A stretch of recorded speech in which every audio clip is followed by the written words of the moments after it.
네, 어서오세요, 어서오세요. 망치부인입니다. 추억한 자랑님도 감사드리고요. 네, 어서오세요, 어서오세요.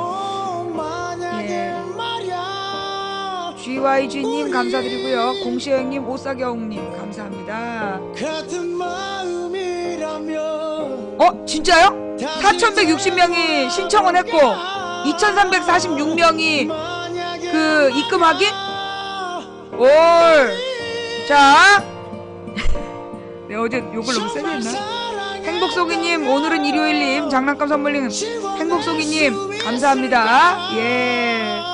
자, 신청 빨리빨리들 해주세요. 예. 추천 억수로 부르는 방송 1위 등극. 예, 친절한 택시님, 게이트맨 전공님 감사하고요. 현재 추천 1058개밖에 안 돼. 싱그러운 마음님, 오사경님, 표범나비님 감사합니다. 네, 행복열림님, 잊지말라 0416님, 훈민정음님 감사합니다. 네, 입금 확인이 좀 모자라요. 오늘 화요일인데 네, 그래서 안산을 못 갔어. 금용도리님 감사합니다. 현재 입금 확인이 안 된 분들, 예, 입금 확인이 안 된 분들 때문에 내가 저기 안산을 못 갔어. 껌풍님 감사합니다. 예. 자, 아미카님도 감사하고요. 잠깐만, 이거도 내가 녹화 시작해야 되지.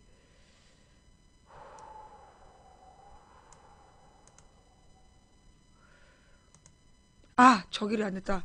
미안해요. 예, 아미카님, 제정신으로님, 3816님, 큰언니아님도 감사하고요. 내가 저기를 못했어요.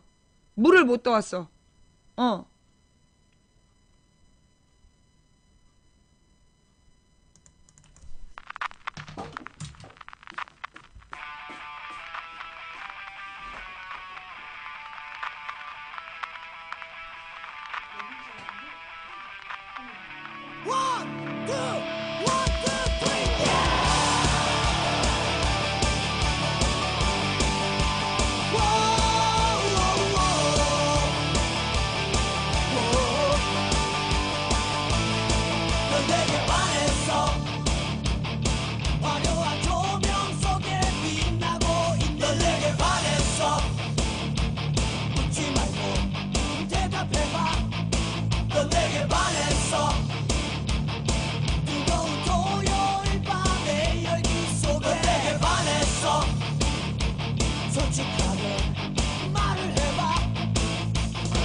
어서오세요, 어서오세요. 도봉구 창동 사는 불량주부 망치부인이 보내드리는 생방송 망치부인의 시사수다방에 오신 것을 환영합니다. 반갑습니다. 감사합니다. 어서오세요. 가렴주구님, 킬러님 감사합니다.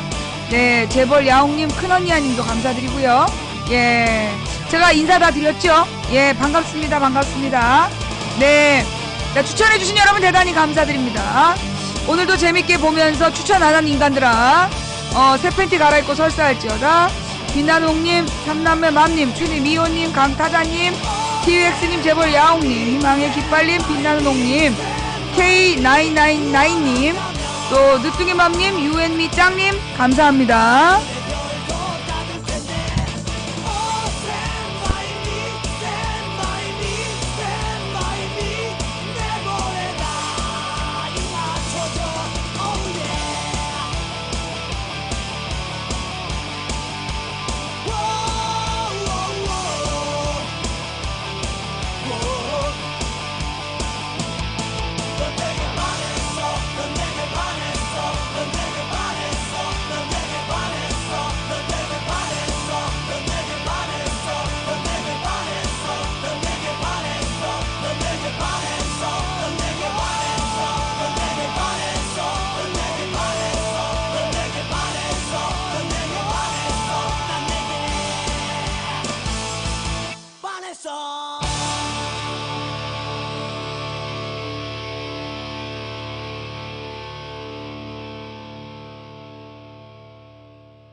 어떡하면 좋아. 어디부터 안 읽었어.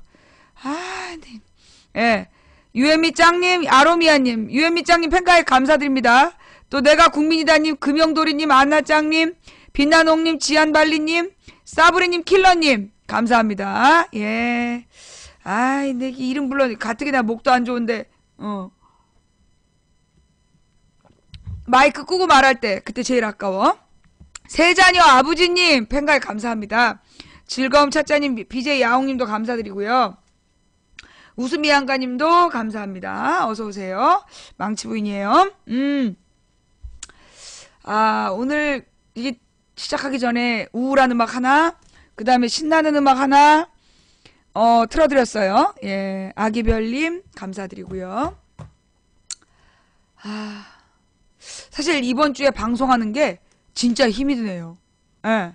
아니, 근데 지난주부터 그랬던 것 같아. 지난주부터 방송하는데 정말 힘들어. 그러니까 방송을 하면 막 이렇게 그 몸의 기운이 그 인절미처럼, 예, 인절미처럼 땅바닥에 왜 그 후라이팬 위에 인절미를 넣으면 이렇게 녹아내리잖아요. 그런 것처럼 몸이 이렇게 바닥에 붙어버리는 것처럼 몸이 녹아내릴 것 같아. 나라라 킹콩님, 세월호 인양뿌님, 하얀 겨울의 꽃님, 손마개님 감사합니다. 그러니까 몸이 이렇게 착 까부라지는 그런 느낌이 막 들면서 네, 닥티마우님, 아로미아님도 감사합니다. 그러니까 이게 비가 와서 그런가 생각도 해봤어. 근데 진짜 지난주에 내내 비가 온 건 아니잖아요. 지난주부터 진짜 이렇게 힘들고, 그리고 이렇게 막 허리도 많이 아프고, 목이 되게 많이 아파. 그러니까 이 목 아프고 허리 아픈 게 이게 스트레스 때문이거든요, 저는. 스트레스를 많이 받으면 그런 증상이 나타나. 예, 여름 햇살처럼님, 구름고객님, 돈텔 파파님, 예, 내가 국민이다님, 여름 햇살처럼님, 호수야님 감사합니다. 제가 일일이 감사 인사 못 드린 점 대단히 죄송합니다. 그래요. 징역살이 후유증은 아닌 것 같고, 그건 이제 발실인 거, 겨울에. 지금 이 4월 달에 이러는 거는, 이게 점점, 이제 세월호가 내일 모레잖아요. 세월호 일주기가 이제 내일 모레다 보니까, 세월호가 점점 다가올수록 더 그런 것 같아. 그러니까 왜 내가 그랬잖아. 내가 너무 힘들면 인트로가 안 나온다고. 방송하는 게 너무 힘들면 인트로가 안 나온다는 거 얘기를 했었는데, 지금이 딱 그래요. 아무 생각이 안 나. 그 마음 자체가 너무너무나 안 좋기 때문에, 어떤 좋은 이야기를 해서 여러분들을 풀어드려야지 했는데, 그 생각이 아무것도 안 나는 거야. 예. 아침에 딸이, 그니까, 저는 맨날 이제 6시에 일어나잖아요? 6시에 일어나서 이제 라디오를 듣고 있으면, 딸이 일어나서 밥을 먹고, 그리고, 이제 씻고 학교를 가요. 오늘도 이제, 예, 후원 감사합니다. 딸내미가 밥 먹는데 이렇게 옆에 앉아 있었어. 앉아갖고 딸을 막 들여다보고 있었더니, 우리 남편이, 당신 빨리 가고 당신 할 일을 하라는 거야. 할 일 뭐가 있겠어, 아침에. 라디오 들으면서 딸 얼굴 감상하는 거 말고 뭐 더 좋은 일 있어. 그냥 어렸을 때부터 내가 딸내미, 자기랑 딸이랑 뭔가 하고 있는데, 내가 다가가면 빨리 당신 할 일 하라고 그래. 이제 오늘도 내가 딸내미 얼굴 들여다보고 있으니까, 빨리 당신은 저기 양파 와인 먹고 저기 요구르트 먹고 할 일을 하라는 거야. 그 나중에도 된다고. 또 아침 밥상머리에서부터 내 딸내미를 놓고 신경전을 벌이다가, 이 딸내미가 이제 그 교복을 이렇게 차려입고 나가는 걸 보면, 그 아침마다 딸이 교복 입고 나갈 때 누구 딸이 이렇게 예쁜가, 어떻게 이렇게 이쁘게 자랐나, 하나님께 정말 감사한다, 그런 생각을 하면서 딸내미가 신발을 신고 현관문을 열고 이렇게 딱 나가서 문을 이렇게 닫으려는 그 순간에 가슴이 막 너무 아픈 거야. 심장이 너무 아픈 거야. 이거 오늘도 또 밤 10시까지 집에 못 돌아오고, 그러니까 너무 오래 헤어져 있는 거잖아. 아침에 이제 7시쯤 나가거든요. 그럼 7시부터 밤 10시까지 무려 15시간을 내 딸을 못 본다 싶으니까 너무너무 속이 상하는 거야. 그리고 너무 가슴이 아파. 그러다가 문득 문이 탁 잠기고 이제 문이 잠겼습니다, 이렇게 표시가 나면, 나는 딱 15시간만 헤어지는데도 이렇게 가슴이 찢어지는데, 심장이 쿡 내려앉는 것처럼 15시간 뒤면 돌아올 아이인데 이렇게 불안하고 가슴이 아프고 걱정이 되고 속상한데 지난 1년 동안 아들이 돌아오길 기다리는 엄마들의 마음이 어떨까. 자꾸 아침마다 딸이 학교 갈 때마다 그 생각이 드는 거야. 아침마다. 그래서 제가 이 아침 시간에 보면 되게 눈이 부어 있잖아요. 딸이 학교를 가고 나면 계속 울컥울컥 하는 거야. 그래서 자꾸 눈물이 나. 이게 4월이 되면서 더 하는 것 같아요. 예. 이게 4월달이 되면서 더 하는 것 같고. 그러니까 아침엔 늘 부어 있어. 딸내미 학교 가면 그냥 이렇게 그런 거야. 그러니까 딸이 무사히 돌아오겠지. 하나님이 키우시는데, 그런데 그 애가 돌아올 때까지 내가 15시간이나 헤어져 있어야 돼. 그런데 나는 15시간 헤어져 있지만 저렇게 예쁜 것들을 1년 동안 안아보지 못한 그 부모와 가족들의 심정은 어떨까? 거기에 다다르면 아무 생각이 안 나. 아무 생각이 안 나면 눈물만 나고 너무 기가 막히고 너무너무 기가 막혀서 뭐 이런 그지 같은 일이 벌어져서 어떻게 이렇게 해결을 못하고 1년을 가나 싶으면 그래서 내가 운동도 해야 되고 우리 시청자들한테 즐거운 얘기, 웃기는 얘기 해드려야지. 그러면서 참는데 이게 그 날짜가 다가올수록 정리정돈이 잘 안 되는, 마음의 정리가 잘 안 되는 것 같아요. 우리 동생 남편이 재작년 7월에 이제 하늘나라로 갔는데, 뭐, 원래 좀 병이 있었겠죠. 근데 내가 갑자기 2012년 11월에 갑자기 구속된 다음에 한 달 만에 이제 이 교모세포종 진단이 나왔어. 그 교모세포종이라는 질병이 6개월에서 1년 안에 사망하는 급성 뇌종양이거든요. 그러니까 그러니까 이 사람이 참 사람이 겁이 많았던 사람이야. 그리고 누구보다도 나를 너무 좋아했어. 예, 우리 신랑하고 나를 너무나 좋아해가지고 우리 동생한테 섭섭하고 그러면 맨날 처형요, 제가요. 그래서 막 일러. 나보다 나이가 많은 사람인데 그러면서 나를 너무너무 좋아했고, 그리고 우리가 자기 주변에서 동생이랑 이렇게 같이 살아주는 거를 되게 고마워했단 말이야. 근데 내가 구속된 다음에 한 달 만에 우리 동생이 날마다 나 구속된 날 우리 동생이 따라왔었거든요. 매일매일 울고불고 하니까 이 사람이 너무나 극도의 불안감에 시달리다가 한 달 만에 쓰러졌어. 쓰러져가지고 3일 만에 진단이 나온 거야. CT 찍어보고 MRI 찍어보니까 교모세포종이다. 6개월 안에 죽는다는 거야. 얼마나 기가 막혔겠어. 내가 감옥에서 그 얘기를 듣는데 난 지금도 그날을 잊혀지지가 않아. 6개월밖에 못 산다고, 그런 질병에 걸렸다고. 그 얘기를 딱 듣는데 나 때문이구나. 내가 여기 들어와서 우리 제부가 너무 놀라서 그 병에 걸렸구나. 나는 아마 평생 그 죄책감으로 나는 살아갈 것 같아. 죽을 때까지 나는 그 죄책감을 우리 조카들한테나 내 동생한테 그 죄책감을 벗어나지 못할 것 같아요. 근데 제부가 이제 4월달 이 정도가 됐을 때 거의 이제 의사소통이 잘 안 됐어. 4월달, 5월달 이때 의사소통이 많이 안 됐고, 그때 이제 몸이 굉장히 힘들 때였는데 화장실 때문에 늘 괴로워했어, 우리 제부가.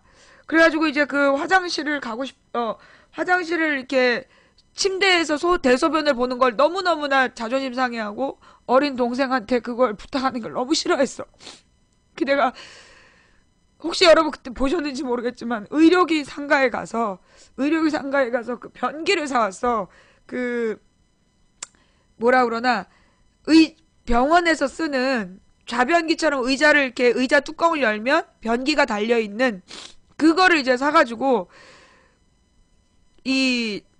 그냥 우리 화장실, 동생네 집 화장실 변기에다가 그걸 딱 씌워 놓으면 이게 딱 지지대가 돼서 자기가 대소변을 볼 수가 있었어.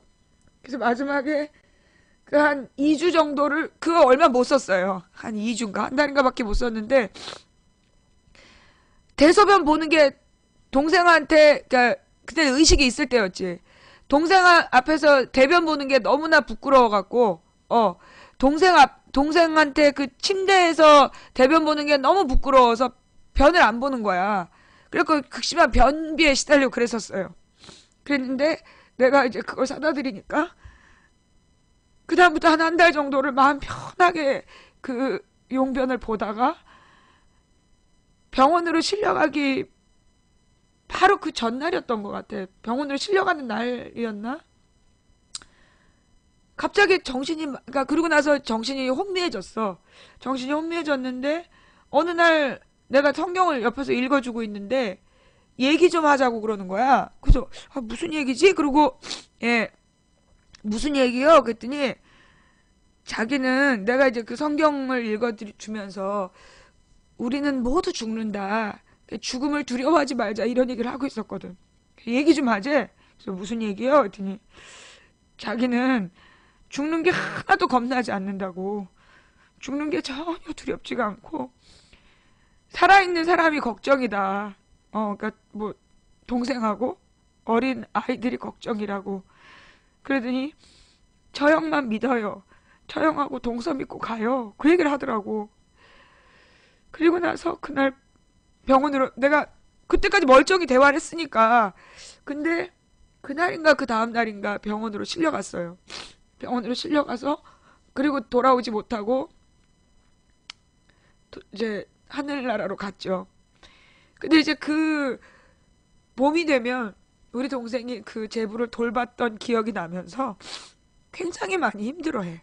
그러니까 첫 번째 봄은 믿지 못하고, 그러니까 죽고 1년 동안은 아무 생각이 없이 실감이 안 나는 거지. 실감이 안 나고 지나가더니 2년째 접어들면서 점점 힘들어하더니 그 아들이 군대 간 다음에 정말 이 봄을 너무너무 동생이 힘들어해요. 그러면서 이제 얼마 전에 우리 동생이 미용실을 하는데 미용실 앞에서 어떤 아이가 교통사고를 당하는 장면을 목격을 한 거야. 그래갖고 아이가 이렇게 쓰러져 있고 피가 이렇게 옷으로 스며들어가는 그거를 이 애가 이걸 보고서는 동생 상태가 너무 안 좋은 거예요. 너무나 다운이 되고 그 충격이 너무 오래 가는 거지. 그러니까 지금 여러 가지가 겹쳐 있는데 그러니까 이 우리 동생의 이야기를 이렇게 들으면서 그런 생각이 드는 거야. 그러니까 그 가족이 갑자기 사라졌다라는 그런 거 있잖아. 왜 그래도 우리 동생은 1년이라도 한 7개월이죠. 한 7개월 정도 병원에서 병수발이라도 들었어. 그래도 그건 너무나 갑자기였던 거지. 너무나 갑자기나 마찬가지지. 몇 년 동안 병수발을 들면서 지겨워서 정을 떨어뜨리고 간 게 아니라 한 7개월 바짝 아프고 그냥 가버렸기 때문에 그건 갑작스러운 부재나 마찬가지였던 거죠. 그러니까 가족이 갑자기 사라졌다라는 것이 그 남은 가족들에게 얼마나 큰 힘든 일인가. 그걸 내가 옆에서 너무 구체적으로 지켜봤단 말이야. 그러니까 나는 세월호를 잊을 수가 없는 거야. 내가 세월호 때문에 계속 기억이 날 수밖에 없어. 그런 상황들이. 아침에 딸을 보내는 거나 뭐 우리 동생이 제부를 생각하고 가족들이 힘들어하는 거나 계속 생각이 날 수밖에 없는 거지. 그러면서 동생이 교통사고를 본 얘기를 하는데 사실 우리나라에 대형 사고가 많았어요. 뭐 삼풍백화점 무너진 거, 뭐 비행기 떨어져 죽은 거, 대구 지하철 사고 난 거, 뭐 어마어마한 사고, 뭐 천안함 사고를 비롯해서 많은 대형 사고가 있었어. 그런데 다른 사고들하고 달리 세월호 문제는 온 국민에게 너무 큰 충격을 준 거야. 이게 왜 그럴까? 뭐 잊었다라고 당당히 얘기한 사람들 100이면 100 새누리당 지지자야. 내 주변에서 세월호 뭐 이제 기억도 안 난다고 뭐 다 잊었다고. 기억도 안 나고 다 잊었다고 얘기하는 게 잊지 못한 거 아니겠어? 대중적으로 그렇게 얘기한다는 건 지가 새누리당 지지자라서 그렇게 얘기하는 거야. 그죠?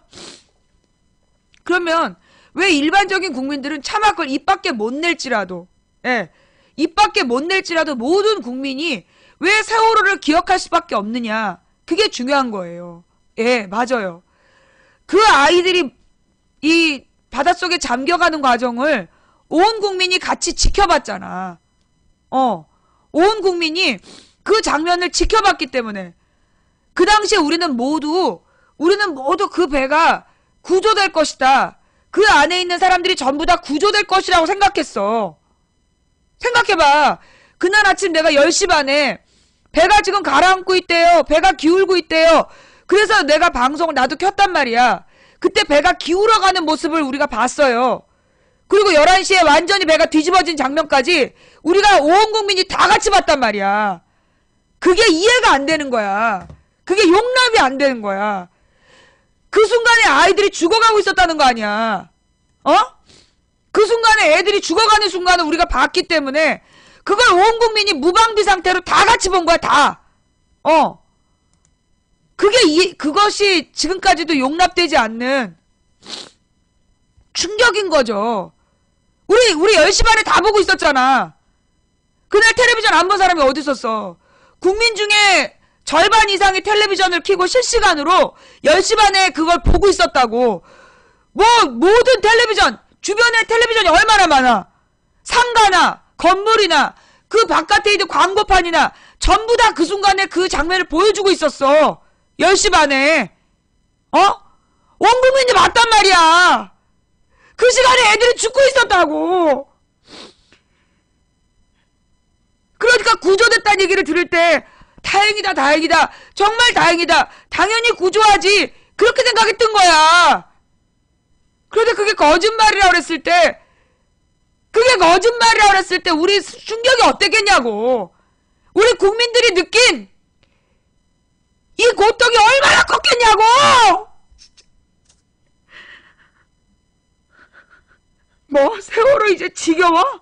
이제 그만했으면 좋겠어? 잊을 때가 됐어? 아무도 모르는 사람이 갑자기 치워 죽는 거를 봐도 그걸 평생 못 잊는 게 인간이야. 온 국민이 애들이 죽는 걸 지켜봤는데 그거 잊으라고. 그게 말이 되냐, 이 쌍놈 새끼들아, 이 개새끼들아.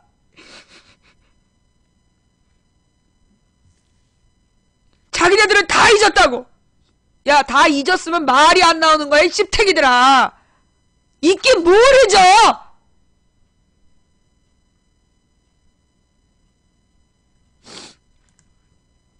그래서요, 이게 왜 우리가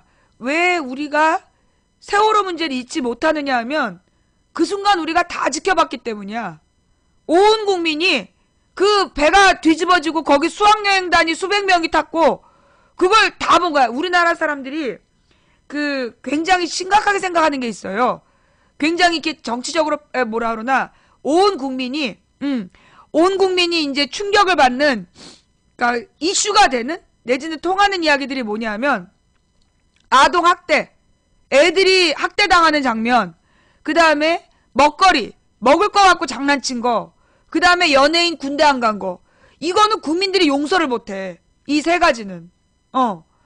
애들이 학대당하는 거, 애들이 죽거나 다치는 거, 그 다음에 이 먹을 거 갖고 장난한 거, 그 다음에 이 연예인이 군대 안 갔다. 이건 매장이야. 이거 온 국민이 같이 공분하는 이 세 가지 키워드예요, 우리나라에서. 예. 그런데 그 당시에 이 아이들이, 그러니까 뭐라 그러나 87년 60항쟁이 벌어질 때도 87년 60항쟁이 벌어진 것도 박종철이라는 서울대생이 죽고 이한열이라는 연대생이 죽었기 때문이에요. 거기에 열받았고 그 전에 4.19 혁명 김주열이라는 그 고등학생이 죽었기 때문에, 김주열이라는 중3 예비 고등학생이었죠. 그냥 고등학생이었나?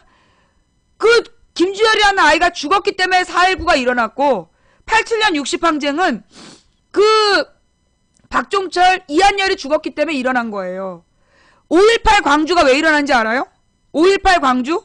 예. 5.18 광주 사건이 벌어진 것도 그때 조선대하고 조선대 전남대 학생들이 경찰에 의해서 완전히 정말 참을 수 없는, 말로 표현할 수 없는 두들겨 구타를 당하는 장면을 지나가는 시민들이 본 거야. 그 당시 경찰이 그 대학생들을 두들겨 패가지고 시민들의 길을 죽이려고 했는데 그 장면을 보고 시민들이 분노한 거예요. 그래서 그 다음에 5.18이 일어나. 그러니까 4.19는 김주열의 죽음, 그 다음에 80년 광주항쟁은 그 조선대 전남대 학생들에 대한 경찰의 구타 폭력, 그래서 아마 그때 학생이 맞아 죽든가 그랬어. 그게 원인이 됐고, 이 87년 60항쟁도 결국 학생들이, 그러니까 박종철, 이한열이라는 두 학생이 죽음으로 인해서 발생했단 말이야. 그런데 세월호 사건은 그러니까 김영삼 때 많은 사고가 났지만 성수대교 사건이 굉장히 오래 기억났던 건 그 학교에 가던 아이들이 죽었기 때문이었어요. 성수대교에서, 성수대교가 무너지면서 아침에 등굣길 학생들이 버스랑 같이 가라앉아서 죽었거든. 그게 되게 충격이 컸어. 그러니까 이제 우리나라 사람들이 아이들의 죽음이라는 아이들의 고통에 굉장히 민감하단 말이야. 우리 국민의 마음이 착해서 그래요. 이 우리나라 이 민족성이 그렇게 약자가 당하는 걸 보면 굉장히 가슴 아파하는 그런 우리 민족성에 그게 있어. 그래서 이 세월호 문제가 그 국민들에게 큰 상처로 남아있고 그게 두고두고 기억이 나는 거예요. 그러면서 세월호 문제를 통해서 우리나라의 모든 비리가 드러났잖아. 박근혜 정부의 비리뿐만이 아니야. 그 세월호 문제를 통해서 소위 우리나라의 언론 권력의 문제점, 권력을 쥔 언론이 어떻게 국민을 미치게 만드는지, 어떻게 국민을 바보로 만드는지, 이거를 이제 알게 한 거 아니에요. 잠깐만요. 또 누구야? 누가 이렇게 시비 걸었어? 남의 학벌은 네가 알아서 뭐하게? 네 학벌 후지면 남의 학벌도 후지다라는 그런 그 편견을 버려. 미치겠지? 그래요. 제가 중계방을 조금 정리해 놓을게요. 그러니까 우리가 이 세월호 문제를 통해서 내가 볼 때 우리 국민들이 세월호 문제를 통해서 나는 엄청난 변화가 일어났다고 생각해요. 세월호를 이거는 이전에 김주열 학생도 한 달 뒤에 죽음이 떠올랐어. 3월 20일경에 마산 시위에서 죽은 학생의 죽음이 4월 18일인가 떠올라요. 17일인가. 그래서 그게 4월 18일에 고대생들 뛰어나오고 4월 19일에 서울대 교수들까지 뛰어나와가지고 4.19 항쟁이 됐단 말이야. 그런 것처럼. 그러니까 이게 그랬지. 그 다음에 뭐 이한열 열사 같은 경우도 죽었다는 얘기를 말로만 전해 듣고도 국민들이 분노해갖고 거리로 뛰어나왔는데 이거는 250명의 학생들이 가라앉는 걸 실시간으로 목격한 거야. 거기다 창문으로 두들기면서 빼달라고, 그 자기 구해달라고 그 문 두들기던 아이들, 그 다음에 이 건져 올라진 아이들의 손가락이 모두 부러져 있었다. 그런 이야기, 이런 이야기를 온 국민이 실시간으로, 이게 어떻게 보면 저들은 지네들 장사하려고 돈벌이의 수단으로 종편을 만들고 24시간 보도를 팔아먹었는지 모르겠지만 그 24시간 보도팔이 그 시스템이 결국 세월호 문제를 통해서 지네들의 모든 문제점을 만천하에 드러났다라고 나는 봐. 그래서 이 4.16 사건이 우리 국민들에게 굉장히 크게 다가온 거고, 그러면서 사실은요, 이게 세대가 있어, 세대가. 그러니까 4.19 세대. 지금 이제 이 4.19 세대 분들이 1960년이었으니까 그 4.19 때 고등학교, 대학교 다녔던 분들의 지금 나이가 뭐 70대, 80대잖아요. 그죠? 지금 70대, 80대 분들 중에 개념 있는 어른들이 4.19 세대야. 그 다음에 지금의 이제, 70대, 맞지?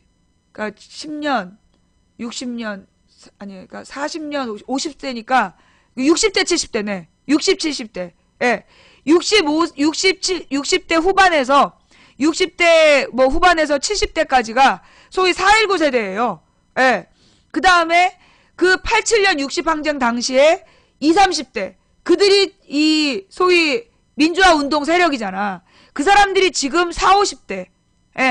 그 사람들이 지금 40, 50대야. 소위 87년 민주항쟁을 겪었던 세대가. 그런데 기가 막히게 이 2014년 이 4월 16일 이 4.16 세로 인해서 누가 눈 떴느냐? 엄마들이 눈을 뜨는 거야. 지금 이 4.16 세대, 4.16 문제로 가장 활발한 활동을 하고 있는 사람들이 누구냐 하면 30대 주부들이에요. 그 30대 주부들이 그 아이들을 지키겠다라는 그런 조직적인 활동을 하고 있고, 그 다음에 20, 30대가 이 세월호 문제로 확 깨났어. 그러니까 20, 30대가 세월호 문제로 확 깨났지만 실제로 이 4.16 문제는 30, 40대 엄마들을 흔들어 버린 거야. 30, 40대 엄마들 정치에 무관심하고 그렇게 지내왔던 엄마들이 이 세월호 문제를 통해서 확 깨어나기 시작한 거예요. 예. 굉장히 이제 그 충격을 먹고 이게 우리 아이에게도 벌어질 수 있는 일이다. 이래서 30, 40대 엄마들이 들고 일어났어. 그 다음에 이 20, 30대 젊은이들도 이 세월호 문제 때문에 그 자신들의 문제에 대해서 진지하게 다시 생각하게 된 거지. 그러니까 망치부인을 찾아와서 망치부인의 이야기를 들으면서 소위 20, 30대 청년들의 가장 큰 고민은 취업 문제이고 취업이 안 되는 건 내 문제다라고 생각했는데 우리 방송을 통해서 끊임없이 이게 사회 구조적 문제라는 것을 이야기하니까 그러면서 지금 온 국민이 세대별로 골고루 일어나기 시작했고 무엇보다 10대 아이들이 나는 실제로 길거리에서 10대 아이들이 나를 대하는 자세가 바뀌었다. 이 세월호 이전에는요 굉장히 엽기 아줌마 그렇게 대했어. 그냥 아프리카에서 방송하는 이상한 아줌마 정말 10대 아이들이 그렇게 나를 대했거든요. 그런데 세월호 문제가 딱 터진 다음에 10대 아이들이 나를 대하는 자세가 그렇지가 않아. 굉장히 예의 바르고 호감을 표현하고 예, 내가 놀래는 거야. 이전에는 10대 애들이 그렇게 날 대놓고 아는 척을 안 했었어. 근데 세월호 문제가 터지고 나서 10대 애들이 변했다 그랬잖아. 세월호 문제 때문에 아이들이 바뀌었어요. 정말 이 어른들이 자기들을 지켜주지 않고 가만히 있어라 해서 자기 친구들이 죽었다는 이 분노와 배신감이 10대 아이들을 바꿨고 그 애들이 나를 대하는 자세가 바뀌었어. 그 나는 여러 가지로 이 4월 16일을 전후해서 변화를 많이 느껴요. 변화를 많이 느끼고 있고 무엇보다 작년 여름에 그 댓글원들이 조직적으로 허위사실을 유포했잖아. 근데 이 미치새끼들이 이 4월 1일부터 그러니까 4월 6일부터 그 작년 여름에 퍼돌렸던 허위사실을 또 막 퍼돌린 거야. 근데 작년 여름에 나한테 제보했던 사람들의 숫자와 지금의 숫자를 비교해보면 지금이 훨씬 많아. 그건 뭐냐? 작년 여름에는 그런가 하면서 들었던 사람들이야. 그런가 하면서 넘어갔던 사람들이 올해는 그러니까 이 4월 달이 되니까 막 분노하는 거야. 이게 거짓말이라는 게 다 들통이 났는데 이 새끼들이 또 그러는구나 이러니까 막 이런 게 돌고 있다고 막 나한테 제보를 하면서 화를 내는 거야. 이런 새끼들 어떻게 해야 되죠? 그러면서 내가 며칠 전에 어저껜가 받은 텔레그램에는 이제 친척들의 대화방에 큰아빠가 세월호 유가족에 대한 허위사실을 올린 거야. 사실 그렇다라면 큰아빠가 이 아이 번호에 큰아빠로 저장된 아빠가 그 아저씨가 그 세월호에 대한 허위사실을 유포하면 사실 어린애들이 거기에 대해서 맞서기가 좀 쉽지 않잖아요. 근데 이 학생이 그 얘기를 했더라고. 큰아빠 이거 허위사실이래요. 이런 거 퍼돌리면요 이거 법적인 처벌받는데요. 빨리 지우세요. 이러면서 카톡 대화를 나눈 거를 보내줬어. 그러니까는 그 큰아빠가 오케이 그러면서 자, 알았다 이렇게 하면서 마무리가 되더라고요. 그런 걸 보면서 이제 이게 정말 우리가 이제까지 그런 걸 받아도 가령 뭐 교회 무슨 구역장님, 권사님, 장로님 혹은 목사님 내지는 직장의 부장님 뭐 이런 사람들이 돌리면 그냥 참고 봤단 말이야. 그런데 아이들이 이거 거짓말이라고 얘기하는 그 장면을 보면서 나는 굉장히 많은 위로를 받았어요. 내가 되게 위로를 받았고 그렇게 싸워가는 거다. 우리가 이런 세월호 문제 같은 게 터지는 걸 보면서 너무나 기가 막히고 어이없는데 우리가 이렇게 분노한다고 바뀌겠어? 변하겠어? 그렇게 생각하지만 실제로 이렇게 줄리안 아빠 말처럼 네 주변이 깜깜하지 그럴 때 가장 가까운 데부터 불을 밝히도록 해. 그 말이 맞다는 거야. 우리가 할 수 있는 작은 일 지금 이 텔레그램으로 또는 이 카톡으로 페이스북으로 허위사실을 유포하는 그 사람들에게 그걸 보면서 그냥 참지 말고 한마디 던져주는 거, 이거 허위사실인 거 아세요? 이거 세월호 유가족 대책위에게 보내면 이거 처벌받으십니다. 그러니 이 내용 삭제하시고 사과하시죠. 한마디 해주는 거, 그게 나는 가장 효과적인 투쟁이라고 봐요. 우리가 죽어간 아이들을 되살릴 수는 없어요. 우리가 그렇게 카톡으로 10,000번씩 1,000번씩 1,000번씩 10,000번씩 이게 허위사실이라고 얘기해도 죽은 아이들이 살아오진 않아요. 그러나 우리 모두가 다 이게 허위사실이라고 한마디 답변을 보내줄 때, 그 답변들이 온 나라에 물결칠 때, 그때 적어도 아이들을 잃은 부모들은 새털 같은 위로를 느끼지 않을까. 오늘 우리 실천합시다. 다른 거 뭐 우리가 돈 드는 거 아니잖아요. 나한테 그런 개그지 같은 카톡 보낸 인간한테 이거 허위사실인데 알고 보내시는 겁니까? 모르고 보내십니까? 이거 세월호 유가족들한테 보내면 님 고소당합니다. 그렇게 한마디 해주는 거, 그걸로 우리의 투쟁을 했으면 좋겠어요. 우리의 투쟁이 피를 내면서 뭐 총 들고 칼 들고 싸우는 투쟁이 아닐지라도 카톡으로 뿌려주는 이 허위사실들에 침묵하지 않는, 가만히 있지 않고 침묵하지 않는 그 투쟁이 오늘부터 시작되어야 된다고 생각합니다. 그리고 혹시 또 더 여유가 되신 분이 있다면 세월호 기네스북, 세월호 기네스북을 검색해 주세요. 그리고 세상에서 가장 슬픈 도전에 함께 해주십시오.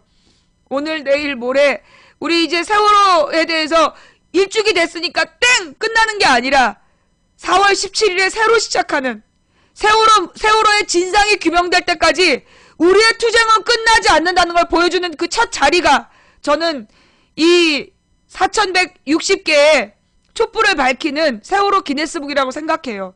많은 사람들은 오늘 내일 뭐 4월 16일까지 팽목항에 가고 그 세월호 유가족들을 생각하고 그걸로 할 일을 다 했다고 생각할지 모르겠습니다. 하지만요, 내 자식이 그렇게 죽었다면 왜 내 아이가 그렇게 죽었는지 그 진상이 밝혀질 때까지 저는 눈을 못 감을 것 같아요. 그래서 4월 17일 우리의 세월호 기네스북은, 4월 17일 세월호 기네스북은 세월호는 끝나지 않았다, 이제부터 시작이다, 이걸 표현하는, 이걸 전 세계에 천명하는 우리들의 외침의 자리가 돼야 된다고 생각합니다. 그래서 세월호 그 기네스북에 도전해주세요. 여러분 지금요 많은 분들이 참가 신청을 하셨어요. 그래서 이미 4,160개가 채워졌어. 그럼 이제 안 해도 되나요? 그게 문제라고. 입금을 일부러 안 하면서 이름만 올려놓은 놈들도 있을 거예요. 일부러 입금은 안 하고 4,160개 채워졌으니까 그만해라, 그렇게 하려고 입금은 안 하고 신청만 한 그런 놈들이 있을 거라고요. 그래서 여러분들이 이 입금자가 4,160명이 될 때까지 계속 신청을 해주셔야 돼요. 입금자가 입금 확인이 4,160명. 그러면 입금 확인이 4,160명 되면 끝났네요. 아니야, 또 돈까지 입금해놓고 못 오는 사람이 또 그렇게 많아. 돈까지 입금을 해놓고 못 오는 사람들이 꽤 많아요. 지금 저한테 보내주신 분들도 한 20명 되거든요. 그러니까 4,160명 입금 확인으로 땡 끝나는 거 아니야. 이거 그 자리에 물론 현장에서 못 오시는 분들의 QR코드를 받아가지고 현장에서 채워주시는 것도 한다고 그러지만 그게 현장에서 어떻게 될지 모르는 거잖아요. 그러니까 가능한 모든 분들은 4,160명 이상의 그날 오실 수 있는 분들은 다 와주세요. 혹시 그날 내가 입금도 못했고 내가 돈이 없어서 참여는 못했지만 그래도 내가 그날 강화문에 올 수 있다, 그럼 와주세요. 그럼 우리 시청자 중에 한 20분이 못 오신다고 연락을 하셨거든요. 입금은 했는데 못 와요, 그런 분이 계세요.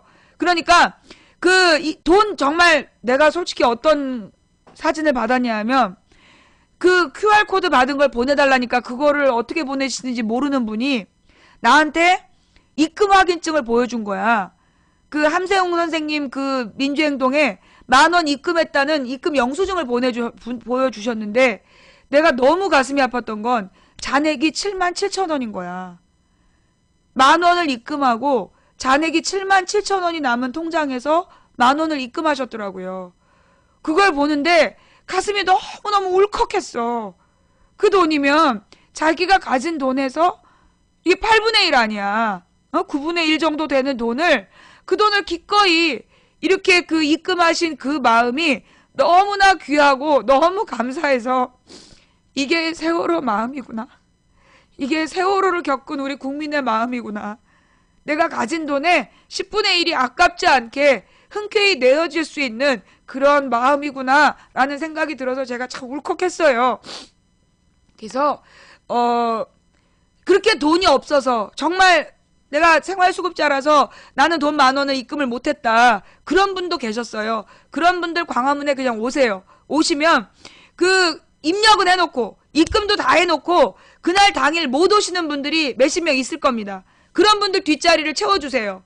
돈 10,000원이 없어서 이거 참가는 못 하셨지만 그래도 그날 와주세요. 오시면 현장에서 이 QR코드 받아서 그 돈 입금하셨지만 못 오신 분들, 그분들 대타로 들어갈 기회가 있을 겁니다. 그러니까 4월 17일, 그러니까 그 서울시청 광장이 4월 16일부터 18일까지 3일 동안 서울시청 광장을 임대했대요.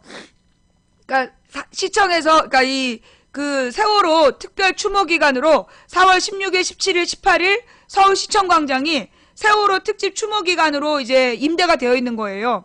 그래서 16일 날 추모 행사 많이들 가실 거잖아요. 17일 날도 와주세요. 세월호가 4월 16일 어제로 끝난 게 아니라 오늘부터 다시 시작이야! 라는 뜻으로 모두 와주세요. 그리고 4월 18일이 온 국민의 추모제가 또 있습니다. 그래서 저도 그 16일 날 김광진 의원님 모시고 여기서 방송을 하고요. 그리고 17일, 18일은 시청광장에서 있을 예정이에요. 그래서 이제 17일 날 낮에도 시청광장에서 방송을 하고 싶은데 문제는 우리 방송을 집에서 중계를 못하니까 방폭이 너무 심해. 내가 오늘도 안산에 가서 안산 뭐라 그러나 분향소 앞에서 방송을 하려고 했어요. 막 비 맞으면서라도 내가 방송을 해서 내가 뭐 감기 걸렸어도 비 맞으면서 이 안산 분향소에서 방송을 하면서 거기 유가족분들 인터뷰를 하리라 생각을 했는데 방폭이 얼마나 많이 되겠냐고. 계속해서 방폭이 되면 그 인터뷰 하려고 서 계신 분도 지난번에 창원처럼, 예. 그래서 제가 못 갔어요. 방폭 문제 때문에. 예. 그리고 나는 비 맞고 하는 걸 내 스스로는 할 수 있지만 나 때문에 인터뷰하는 분들은 어떻게 할 거냐고. 인터뷰하시는 분들 비 맞으면서 인터뷰해야 되잖아. 그래서 안 되겠다. 그래서 내가 오늘 안산을 못 갔어요. 그리고 그러면 이제 오늘 비가 와서 안산은 못 가고 내일 광화문을 가려고 그랬어. 광화문에서 방송을 하려 했더니 내일은 광화문에 있는 유가족들 전부 다 팽목항으로 내려가신대요. 예.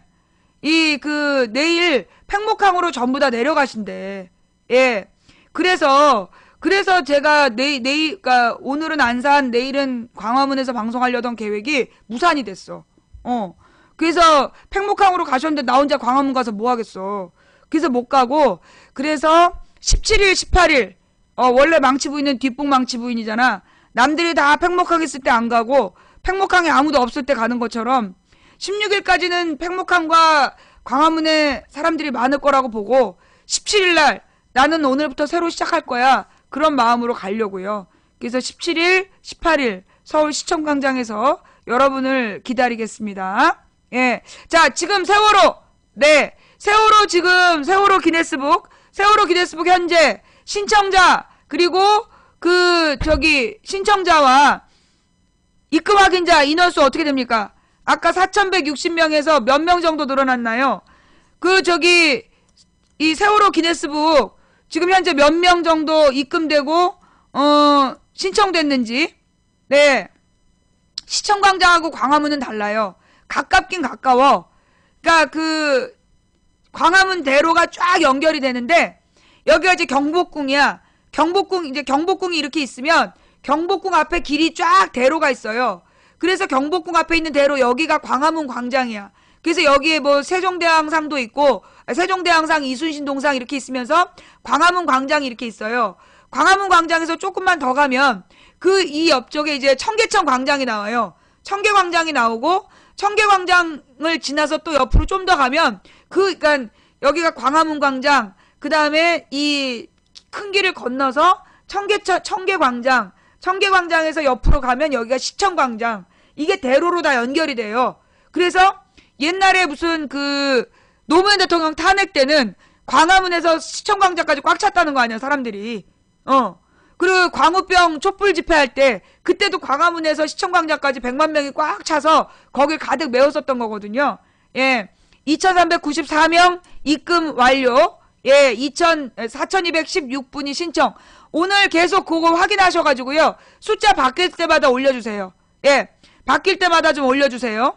4219명, 2394명. 예, 그거 정말 이거 빨리 오늘 내일 중에 다 채워야 돼. 예, 내일은 늦어요. 예, 그리고 꼭 오셔야 됩니다. 예, 꼭 오시길 바랍니다. 네. 그래서 이 세월호 기네스북 오늘 계속 오늘부터 3일 동안 오늘 내일 모레 계속 체크해 주시기 바라고요. 예.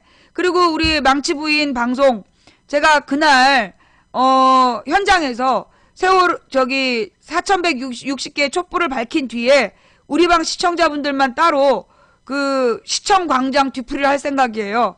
오프 더 레코드 방송. 예, 방송으로 그러니까 방송 카메라 끄고 그리고 현장에 오신 분들하고만 일일이 이야기하는 시간을 갖도록 하겠습니다. 그래서 혹시 그 저기 시청광장에서 망치부인하고 뒤 얘기는 못 하시더라도 그래도 신청해 주신 분들 많거든요. 하여튼 감사드리고요. 시간 되시는 분들은 4160명으로 QR코드를 받으신 분들 망치부인의 뒤풀이 장소에는 QR코드를 보여줘야 들어올 수 있어요.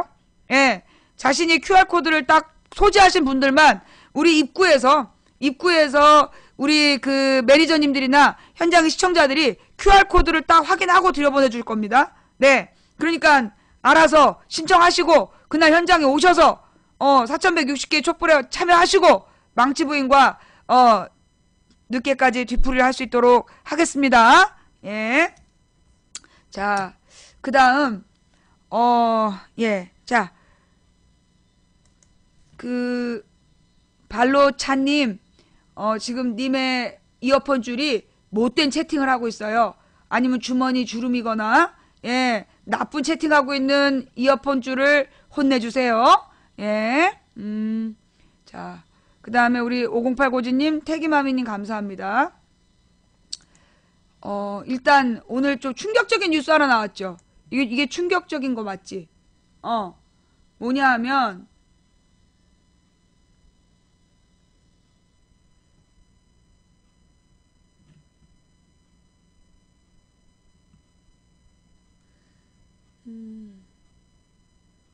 아까 본 것 같은데. 그 작년에 우리 저기 함께 읽는 뉴스에 좀 올려주세요. 이미 작년 5월에 세월호 인양 가능이라는 그 결과가 있었는데 1년 동안 숨겨왔다는. 네. 작년에 이미 작년에 작년 5월 달에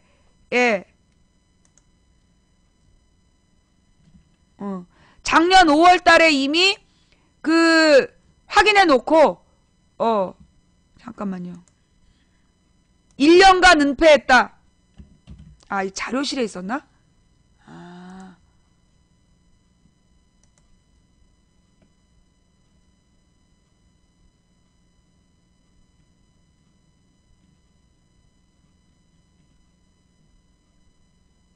자료실에도 없네.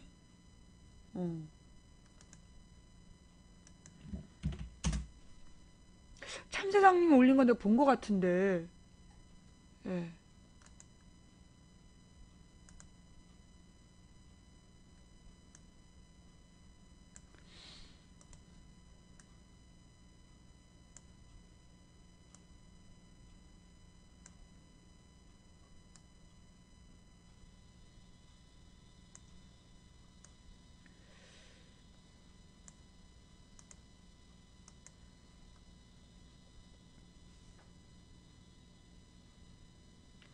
이건가?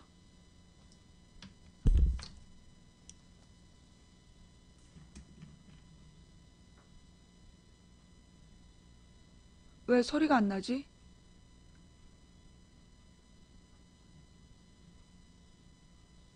잠깐만요. 예. 이거 그 뉴스타파 영상이요. 뉴스타파 영상 나온 거 있어요? 작년에 이미 결론 내놓고, 예. 아, 이건 그냥 기사로 나온 거예요? 아, 영상으로 나온 건 아니고. 뉴스타파에서 오늘 발표한 거죠. 세월호 인양 가능, 작년 5월 결론, 1년간 은폐. 예. 거기 그 영상이 있습니까? 정석 신령편님, 거기 그 영상이 확실히 있어요? 정부가 세월호 인양이 기술적으로 가능하다는 사실을 이미 1년 전에 확인하고도 그동안 은폐하다가 최근에야 대통령의 언급에 맞춰 기술적으로 가능하다는 검토 결과를 발표한 것으로 뉴스타파 취재 결과 드러났다. 또 이지랄한 거야, 또. 또 이지랄했어, 또. 그동안 이미 1년 전에 기술적으로 인양이 가능하다는 얘기를 알고 있었으면서 은폐하다가 대통령의 언급에 맞춰서 기술적으로 가능하다는 검토 결과를 발표한 것으로 뉴스타파 취재 결과 드러났다. 세월호 인양 자문을 담당했던 영국의 TMC사가 지난해 5월 그랬다니까? 영국에서 작년에 가능하다고 그랬어. 해수부에 제출한 보고서에서 제시한 세월호 인양 방식이 최근 세월호 선체 처리 기술검토 TF가 발표한 유력 인양 방식과 동일했던 것으로 확인된 것이다. 이에 따라 정부가 세월호 일주기를 앞두고 정부에 대한 비판 목소리가 높아질 것을 예상하고 전략적으로 대응하기 위해서 지금껏 이 같은 사실을 감춰온 게 아니냐는 의혹이 제기되고 있다. 하여간 이것들은 진짜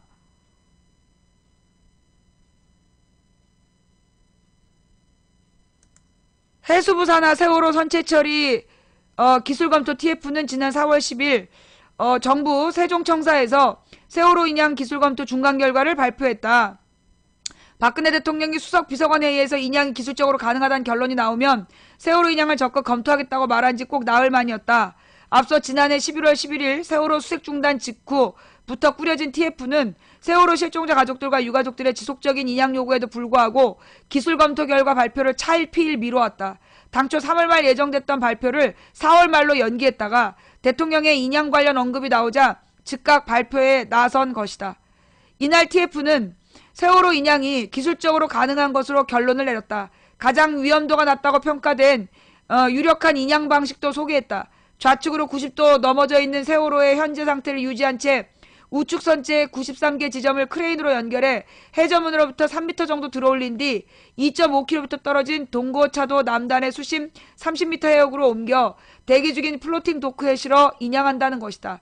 이곳은 현재 세월호가 침몰된 해역보다 조류가 약하고 수심이 얕아 크레인줄 설치와 플로팅 도크 안착 작업이 훨씬 용이하다는 것이 TF의 설명이다. 이 같은 방식으로 세월호를 인양할 경우 기간은 최소 1년에서 최대 1년 6개월, 비용은 최소 1,000억에서 1,500억 원이 소요될 것으로 추정했다. 이번 검토 결과를 중앙재난대책본부에 보고한 뒤 인양이 결정되면 업체 선정과 계약의 1, 2개월, 인양업체가 현장 세부 조사를 하고 장비와 인력을 모으는 설계 기간으로 2, 3개월을 보낸 뒤부터 수중작업 등 본격적인 인양이 개시될 것이라고 설명했다. 이미 작년 5월에 나온 일이었고 11월 달에 인양을 위해서 수색을 중단하라고 해놓고 5개월의 시간을 끈 거야. 작년 11월부터 이걸 했으면 올 11월이면 건졌을 거 아니야. 작년 11월에 수색 중단 시켜놓고 지금까지 5달을 시간을 끈 거야. 정부 TF 발표 인양 방식이 작년 5월 TMC 제시 내용과 판박이. 그러나 정부 TF가 5개월 가까운 기술 검토 끝에 발표한 세월호 인양 방식은 이미 지난해 5월 말 인양 전문 컨설팅 업체인 TMC가 해수부에 제출한 인양 방식과 똑같은 내용이었다. 이는 뉴스타파가 입수한 해수부 내부 문건을 통해 확인됐다. 해당 문건의 제목은 세월호 인양 입찰 검토 인양 검토였고 작성 주체는 TMC 기술지원팀이었다.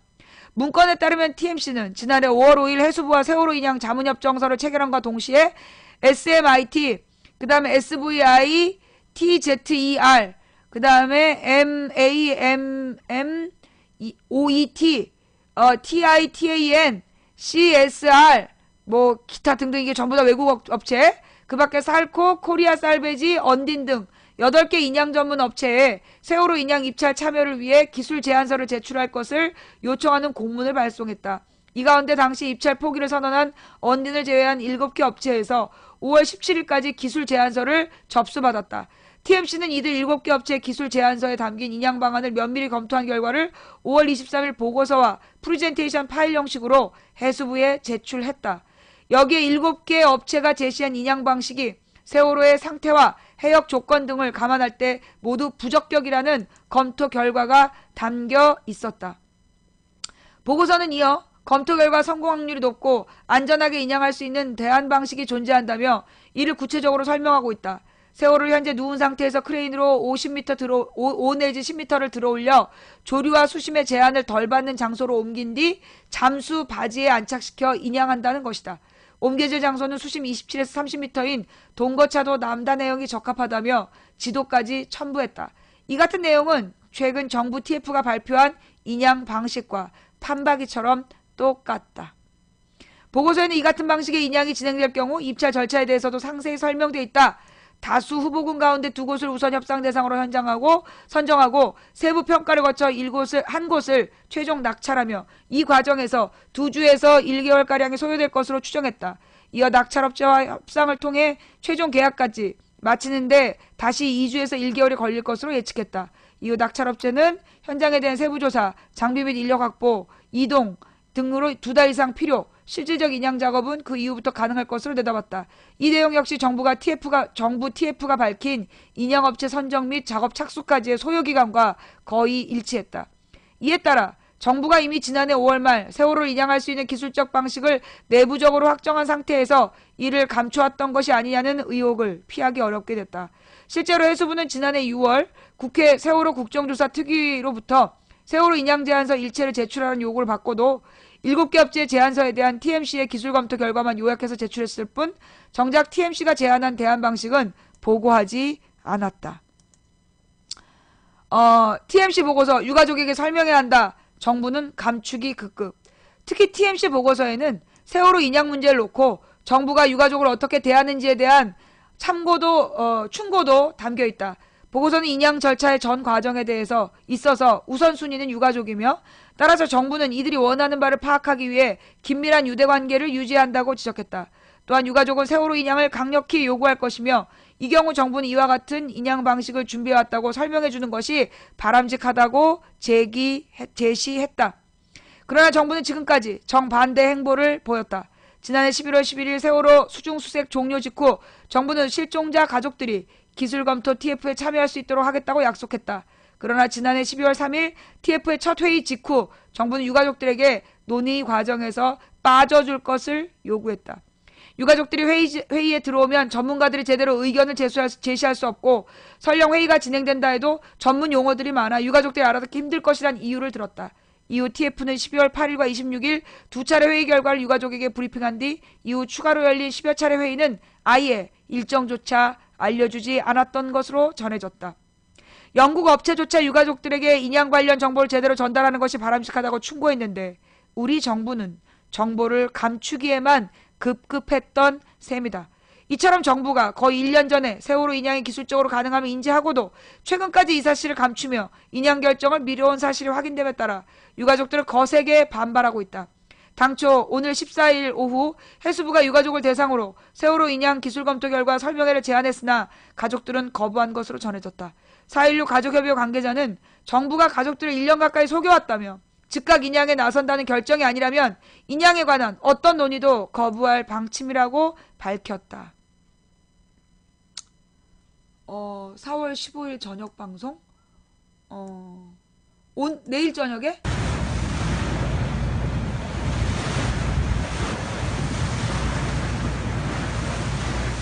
제가 서 있는 이곳은 1년 전 세월호 참사가 발생한 바로 그 해역입니다. 이곳에서 온 국민이 지켜보는 가운데 304명의 목숨이 사라져갔습니다.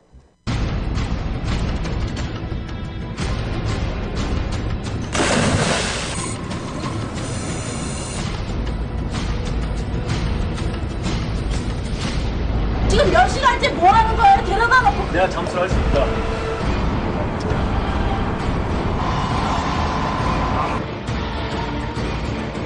무슨 말을 하시는 거예요? 무슨 말을 하고 싶어요? 아니 이 보고서를 아세요 모르세요? 그 보고서 모르겠어요. 선체 인양을 적극적으로 검토할 것입니다.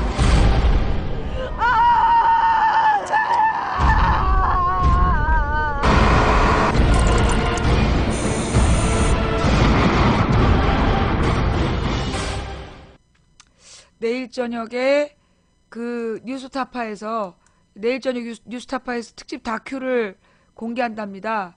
예. 뉴스타파 특집 다큐에서 TMC 보고서 전말을 다룰 예정이랍니다. 참사 일주기 특집 다큐 참혹한 세월 국가의 거짓말을 통해 TMC 보고서에 담긴 세월호 인양 기술 검토의 내막을 집중적으로 다룰 예정이다.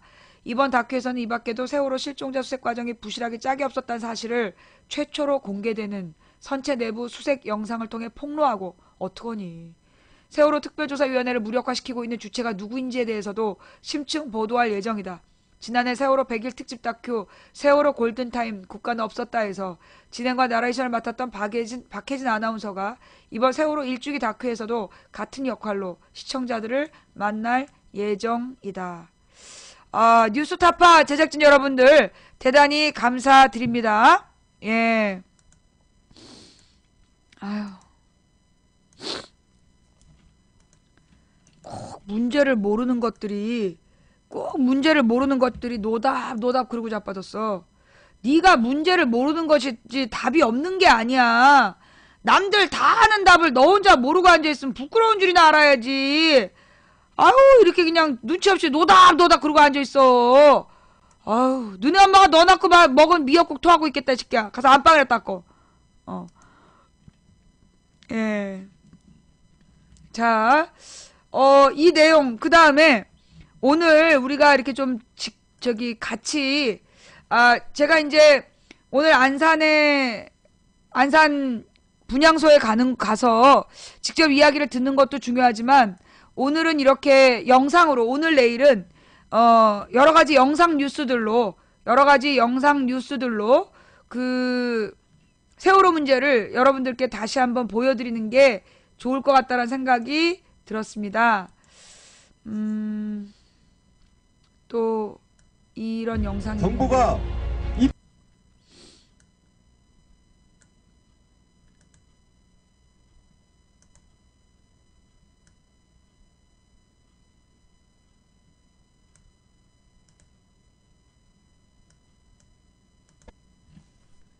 정부가 입법 예고한 시행령안은 특별법의 취지와 목적을 완전히 무시한 쓰레기였습니다.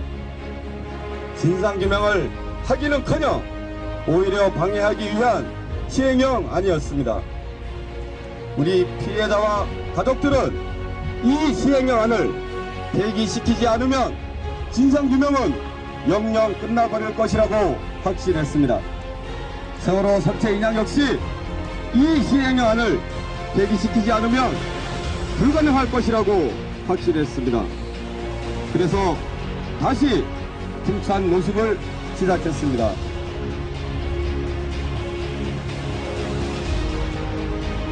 정부가 지난해 4월 발생한 세월호 참사 희생자들에 대한 배상과 보상 기준을 마련해 오늘 공식 발표했습니다.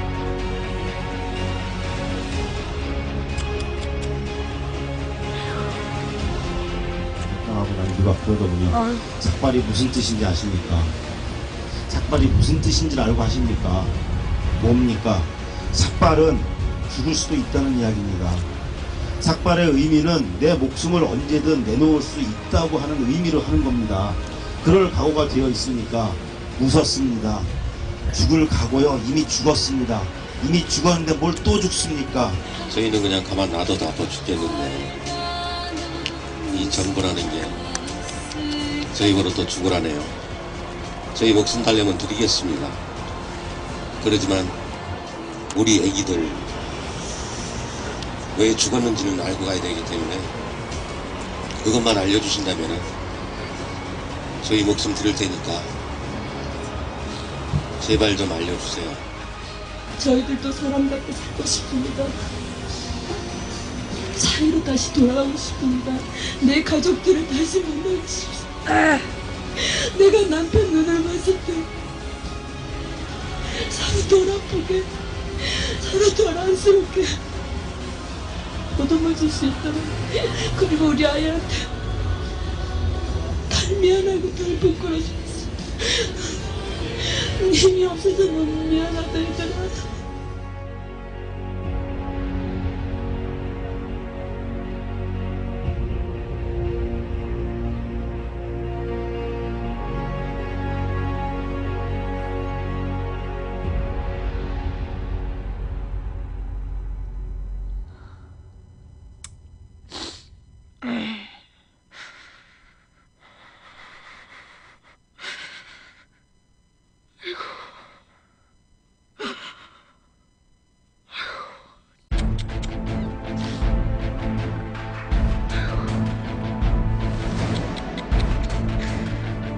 사람들 나랑 돈을 되게 멀었다고. 아우, 잔인한 새끼들 진짜.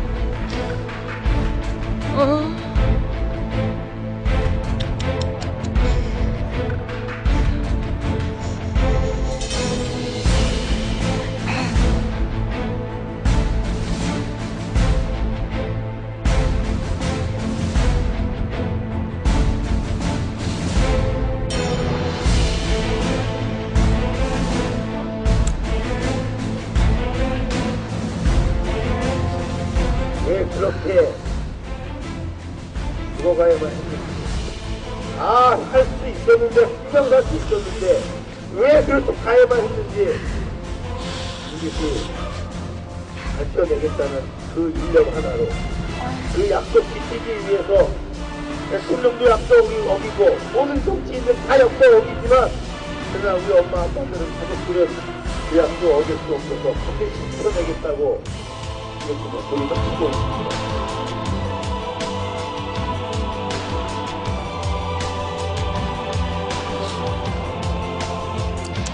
똑똑히 보십시오. 악당 한 번 하지 않던 국민들이 어떻게 변하는지, 당신들이 만든 유가족이 어떻게 달라지는지 똑똑히 보십시오.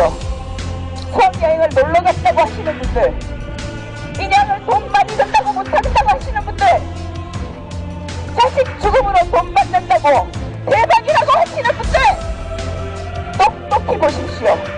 우리는 멈출 수 없습니다. 당신들을 지키기 위해서 이렇게 나섰습니다. 똑똑히 보십시오. 저희는 절대 멈출 수 없는 엄마 아빠들입니다.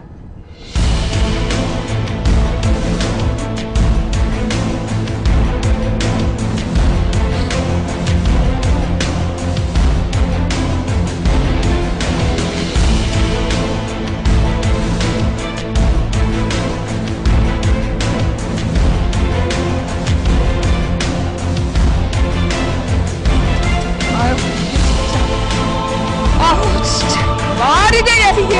아우, 정말. 정말.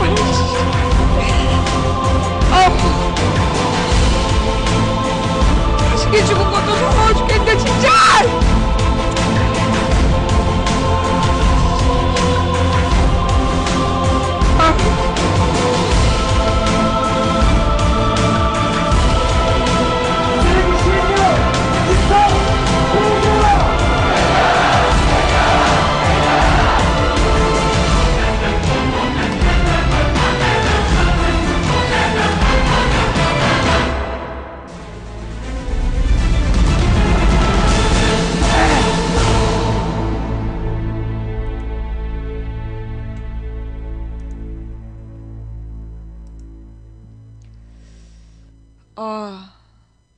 이게 이제 유가족분들이 널리 퍼뜨려 주기를 바라는 영상입니다. 예, 여러분 이 내용을요. 4.16의 약속 이제부터 시작이다라는 영상을 다 찾으셔가지고요. 그 내용을 여러분의 다양한 SNS를 통해 여러분의 다양한 SNS들을 통해서 널리 전달해 주시면 대단히 감사하겠습니다. 4,260분 신청에 2,404분의 세월호 기네스 입금 확인이 됐습니다. 감사합니다. 계속해서 숫자가 늘어날 때마다 좀 올려주시고요.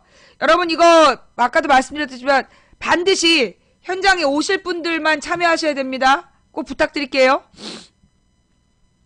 그 다음에 내가 또 아까 보여드리고 싶었던 영상이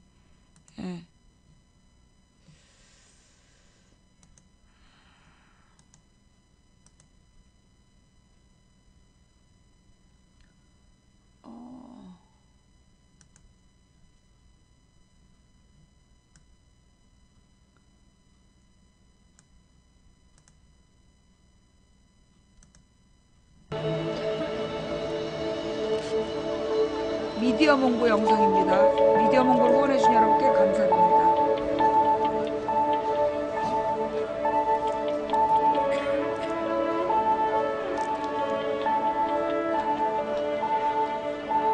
이거 중간에 광고 때문에 다시 처음부터.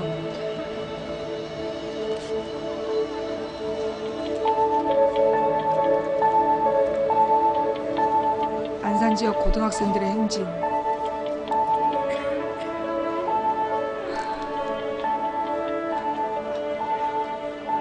이게 그냥 안산 지역에 있는 고등학생 별이 된 친구들을 기억하기 위해 모이는 자리. 어머 세상에. 안산 문화광장은 얘들아 잘 지내? 우리는 아직 그대로인데 벌써 1주년이다. 이제 따뜻한 바람도 불고 꽃들도 피어나니까 너희들이 더욱 보고 싶어. 나는 아직도 너희가 지구 어디 먼 곳에 볼 수 없는 곳으로 떠난 것만 같아. 그래서 더 잊을 수가 없어. 너희의 그 희생이 헛되지 않게 우리가 노력할게. 우리 모두가 꼭 정직한 사회를 만들어서 우리 다시 만나는 날 반가운 얼굴로 부끄럽지 않게 만나자. 사계절이 지난 4월 1일 오늘 친구들이 밤하늘을 반짝이는 별이 된 지 1년이 되었습니다. 친구들이 많이 그립습니다. 꿈이 있던 친구들, 항상 아버지에게 효도했던 아들, 따뜻한 사랑을 받았고 자랐던 딸, 바르고 성실한 제자, 존경하는 선생님,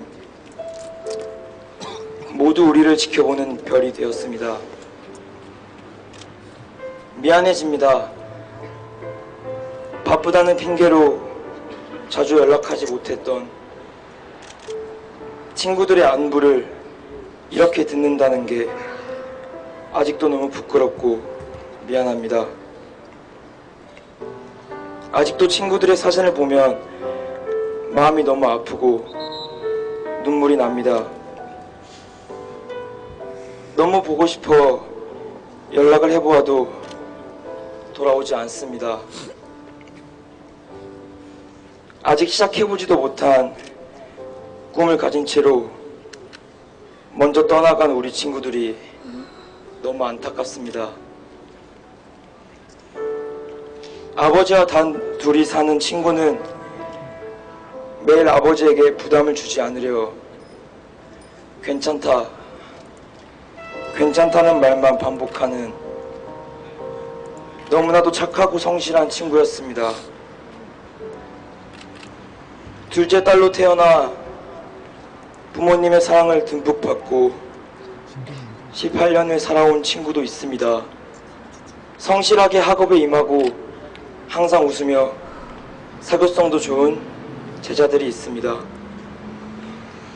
자신의 목숨보다 제자의 목숨을 더 중요시하는 고마우신 선생님들도 계십니다.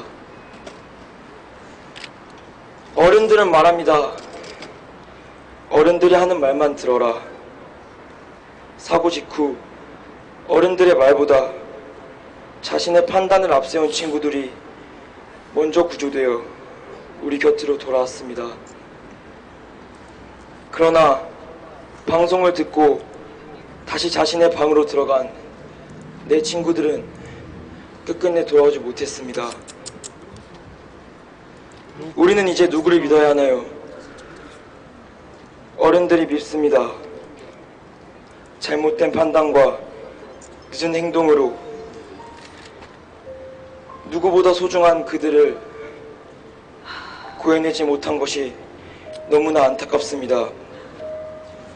계절이 변하고 더워도 추워도 자기 자식의 곁을 떠나지 않는 부모님들의 진실된 마음이 헤아려지기를 원합니다. 뜻하지 않는 비보에 가슴이 먹먹하고 현실을 자각하고 싶지 않았습니다. 봄비가 밉도록 쏟아지던 그날 마음을 졸이며 제발 잘 견뎌주길 눈물로 기도하며 기다렸습니다. 하지만 그 간절한 기다림을 뒤로 한 채 더욱더 어두워지는 암담한 현실에 좌절하였고 그 이후 우리는 지켜주지 못한 미안함에 잠 못 드는 날 또한 많았습니다. 그러한 날들이 지나고 어느새 일주기가 되었습니다. 사랑하는 친구들에게 전하고 싶습니다. 얘들아, 너희들이랑 웃고 떠들고 장난치던 시절이 엊그제 같았는데 벌써 1년이 지났어. TV와 인터넷 신문에서 순수한 너희들을 정치적으로 이용하는 모습을 보니까 정말 눈물이 나고 마음이 아프더라. 작년 너희들을 우리가 지켜주겠다라는 말 아직도 지키지 못한 것 같아서 많이 미안해. 그래도 너희들이 하늘에서 보면 알겠지만 부모님들, 친구들, 그 밖에 많은 분들이 너희를 지키기 위해서 끝까지 노력하고 계셔.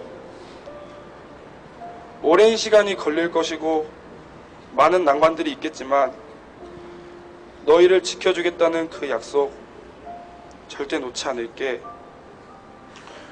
우리가 성인이 되어서 다시는 이런 일이 일어나지 않는 대한민국을 만들도록 약속할게. 너희들이 이루지 못한 목까지 여기서 정말 열심히 살다 갈게.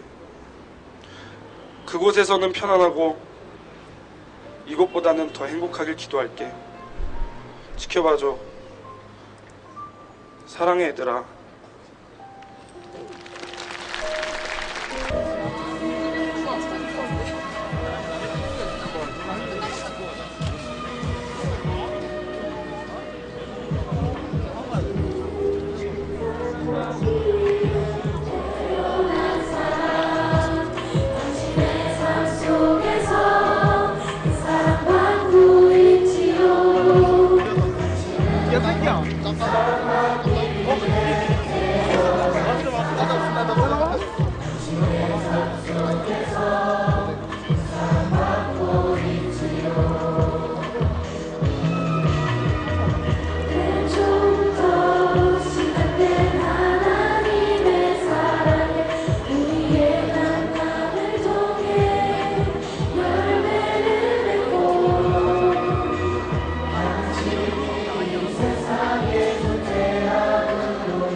당신은 사랑받기 위해 태어난 사람, 지금도 그 사랑 받고 있지요. 거기에 태어난 사람 지금도 그 사랑 갖고 있지요. 잊지 않을게. 꼭 기억할게. 사랑해. 함께 해주신 모든 분들께 감사의 말씀드립니다.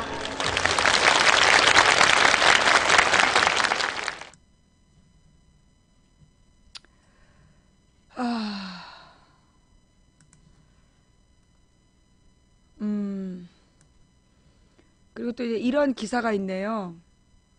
5.18 엄마가 4.16 엄마에게 5.18 민주화운동 희생자 어머니들의 모임인 5월 어머니집을 비롯한 5.18 단체들이 세월호 참사 희생자들을 추모하고 정부에 조속한 선체 인양을 촉구했다. 12일 5월 어머니집과 5.18 민주유공자 유족회 등에 따르면 이들 단체는 지난 11일 진도 팽목항을 찾아 희생자들의 넋을 위로했다. 또한 팽목항 방파제에 5.18 엄마가 4.16 엄마에게라는 제목으로 당신 원통함을 내가 아오 힘내소 쓰러지시 마시오라는 격려를 담은 편집막을 내걸었다. 김정길 제35주년 5.18 민중항쟁 기념행사위원회 상임위원장은 5.18과 세월호는 똑같다.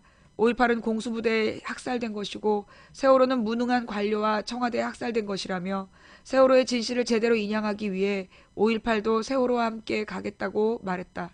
고 윤영규 선생의 부인이자 5월 어머니회 회원인 이귀임 여사는 바닷속 세월호 영령들을 향해 죄송합니다. 힘이 없어 죄송하다라고 외치며 거듭 허리를 숙였다. 이 여사는 세월호 유가족들 나이가 1980년 5월 당시 우리 나이라며 우리가 잘 싸워서 완성된 5.18을 만들었다면 이런 일이 없었을 텐데 그렇게 하지 못해 정말 미안하다고 말했다. 이어 세월호 어머니 아버지들을 아픔을 견디고 참고 잘 싸우는 것이 고맙다며 5.18 가족이 끝까지 한편이 될 테니 용기 잃지 말라고 위로했다.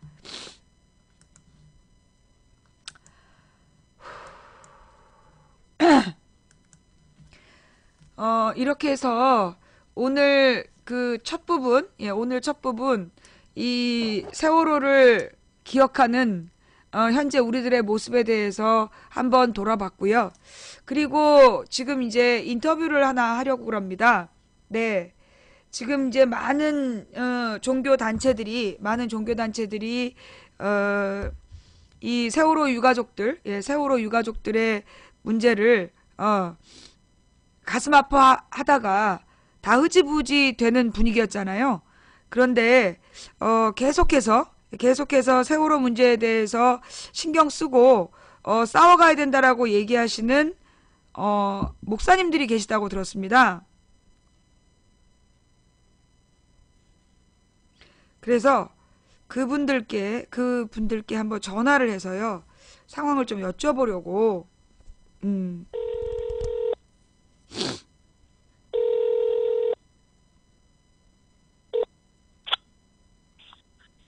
여보세요? 여보세요? 네, 안녕하세요. 저 망치 부인입니다. 아, 예. 예, 박병건 목사님 맞으시죠? 예, 박 목사입니다. 네, 안녕하세요. 지금 저희 시청자들은 목사님이 어떤 분이고 뭐 하시는 분인지 전혀 모를 것 같은데 죄송하지만 본인 소개를 좀 간단하게 해주실 수 있을까요? 예, 저는 종로가 기독교회관 6층에 있는 기독교 사회봉사회 훈련부장 박병원 목사입니다. 세월호 대책위원회 서기입니다. 다시 한번 그러니까 기독교 사회봉사회에서 일하시는 목사님이시고 예. 그리고 지금 서기 일도 담당하고 계신다. 예. 예, 그러시군요. 교회 협의회 NCCK 교회 협의회 세월호 대책위원회 서기 있죠. 그러니까 NCCK 기독교 교회 협의회 좀 진보적인 기독교 목사님들 모시는 거죠? 꼭 진보적이라고는 할 수 없지만 네. 기독교계의 진보적 의제를 주로 다루는 교회 협의회죠. 네, 그 교회 협의회에서 세월호 대책위 서기를 맡고 계신다. 네. 네. 네. 자, 그러면 지금 제가 듣고 있기로는 그동안 여러 차례 이게 세월호 문제와 관련된 예배를 드린 걸로 알고 있습니다. 그동안 네. 어떤 행사들을 해 오셨는지요? 네. 저희들이 그 세월호 사건이 발생될 때부터 지금까지 이웃을 진심으로 돌보는 마음으로 예배뿐만 아니라 네. 많은 활동을 지속적으로 해왔습니다. 네. 오늘 저희들이 일주기를 맞이해서 세월호 참사 1년 저희들이 이제 연합 예배, 네. 그러니까 이제 여기에는 그 기독교계의 모든 분들이 거의 다 모인다라고 할 수 있습니다. 그래서 뭐 나름대로 그 사회의 선도적인 진보적인 의제를 가진 분들도 모이고, 그동안 정말 조용하게 침묵했던 다수의 많은 그리스도인들도 또한 같이 결합이 됐고요. 네. 모처럼 만에 교계의 여러 부류에 있는 분들이 함께 모여서 네. 세월호를 진심으로 생각하고, 네. 그리고 우리의 그 상처당하고 강도 만난 이웃과 같은 우리의 그 가족들을 진심으로 위로하고 싶고, 또 우리가 해야 될 일을 해야 되겠다, 뭐 이런 입장에서 오늘 7시에 광화문 광장에서 연합 예배를 드립니다.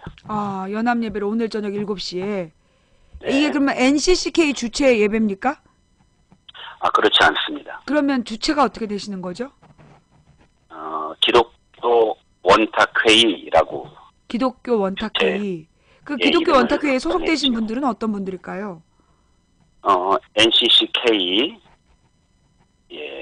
분들하고요. 네. NCCK에는 우리 이제 기독교 범기독교를 아우를 수 있는 8개 교단이 있고요. 네. 그리고 이제 기타의 사회단체에 있는 기독교 사회운동단체에 있는 대표분들이 모여 있고요. 네. 그리고 무엇보다 참 고무적인 것은 그동안에 이러한 연합활동을 하진 않았지만, 네. 저희들이 이번 세월호권을 통해서 보니까 정말 그 지역에서 소리 없이 그 정직하고 진솔한 목회를 했던 분들이 많이 계시더라고요. 네.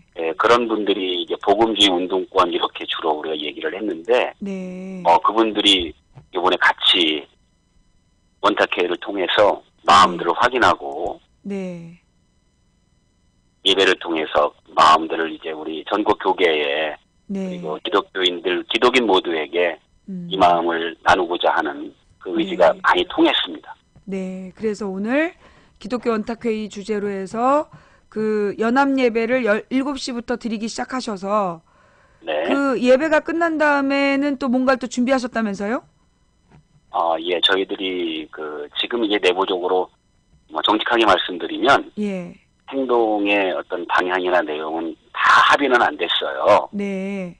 그런데 이제 우리 집행진들은 이번에 우리의 이 예배가 네. 그동안에 우리가 기독교가 보여왔던 잘못된 행태, 네. 그러니까 참으로 강도 만난 이웃과 같은 네. 우리의 그 세월호 가족들에게 우리가 그동안에 진집을 함께하지 못한 네. 기독교 전체의 모습을 참여하고, 그리고 우리가 이 불의한 세력들, 진실을 감추고 진실을 드러내지 못하게 만드는 이 불의하고 부패한 세력들에 대하여 우리가 정당한 분노를 표현하지 못했다. 네. 정말 우리의 이 침묵이 도리어 이 소름 끼치는 이 침묵이 우리의 더 큰 부패와 악을 만들어내지 않겠나라고 하는 반성을 하면서, 네. 저희들이 이제 예배를 드리고 나서 할 수 있다면 저희들이 좀 더 강하게 행진을 하고, 네. 청와대까지 가고 싶은 마음이 있어서, 네. 내부적으로는 저희들이 지금 좀 그런 생각을 하고 있습니다. 그 예배를 그리고, 끝나고 행진을 좀 청와대에다가 하고, 이제 말씀을 전하고 싶다. 예. 네, 그런 마음으로 지금 오늘 모이시고, 지금 밖에 계속 비가 오고 있지요? 네. 네, 오늘 비 속에서 예배를 드리고, 그리고 오늘 그 목사님들은 그러니까는 몇 분 정도가 참여하시는 겁니까? 아무래도 이런 어떤 연합하는 일들은 네. 예상 인원을 그 미리 정하기가 어렵습니다. 아, 그래서 어느 정도 그런데 오실지 모르고. 저희들이 예, 지난 그 부활절 예배를 광화문 광장에서 돈 안 받는 이들을 위한 예배를 함께 드린 적이 있는데요. 네. 한 900여 명, 1000명 가까이 오더라고요. 우리 기독인들이. 거기에는 뭐 목회자들보다 일반 그 신도들이 훨씬 많았거든요. 예. 그런데 거기에서 좀 일정 고무가 됐고요. 예. 저희들이 오늘도 뭐 그러한 규모까지 되기를 좀 소망하고. 네. 저희들이 좀 준비하고 있지요. 그 정확한 장소가, 예배 장소가 어딥니까? 네, 세월호 광장이라고 해서요. 저희들이 예. 세종대왕상 앞에 큰 공간이 있죠. 네. 주로 거기서 집회했던 그 공간에서 합니다. 아, 그러니까 세종대왕 앞에서 거기를 세월호 광장이라고 부르고 거기에서 네. 오늘 연합 예배를 드리시겠다. 네. 네. 오늘 빗속에서 예배를 드리고 또 한번 행진까지 해보려고 마음을 먹고 계시는데 사실 우리 한국 기독교가 굉장히 부패한 부분이 많지 않습니까? 저도 이제 교회 다니는 사람이지만 이 많은 교회에서 세월호에 대해서 언급도 하지 않고 이 탐욕으로 아이들을 죽여놓고 반성하지도 않고 세월호 유가족들을 모욕하는 그런 막 설교들이 나오기도 하는 이런 상황 속에서 이게 참 목사님으로서 많이 부끄러우실 것 같아요. 네, 창피합니다. 네. 하여튼 우리 그 한국의 기독교계가 이번 세월호 사건을 통해서 하나님의 메시지를 분명히 깨닫고 정말로 이 가슴 아픈 이 슬픈 사람들과 동참하는, 공감하고 동참하고 그들을 돕는 진정한 기독교로 좀 거듭나기를 바라는 마음입니다. 오늘 애써 주시고요. 저희 그 망치부인방 시청자분들께 혹시 전하시고 싶은 말씀 있으시다면? 네. 우리 망치 부인님이 얘기한 것처럼 우리 그 기독인들, 특히 그 지도를 해야 될 우리 목회자들이 바르게 학습을 안 된 부분이 있는 것 같아요. 네. 그러니까 예수님이 시작했던 하나님 나라의 운동은 이 땅 위에 있는 약하고 연약한 이들을 돌보고 섬기는 일에서 그 운동이 시작이 있고 끝이 있는데 그러한 일들을 하지 못하는 이러한 일들이 이제 우리의 생각, 우리의 철학, 신학에 들어와 있지 않은 것을 저희들이 알게 됐고요.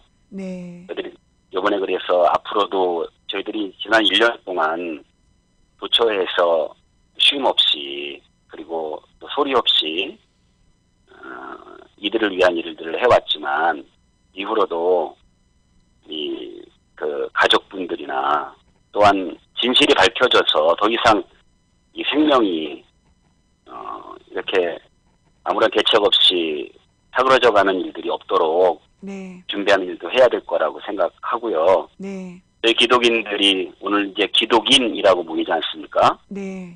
그러니까 우리가 앞으로 해야 될 일들은 절대로 이러한 불의한 세력과 부패한 세력 때문에 우리가 그냥 가만히 있지 않겠고 잘 행동해서 이후로 우리가 해야 될 일들, 기독교가 정말 감당해야 될 일들을 찾아가는 세월호가 단지 사고로 끝나지 않고 네.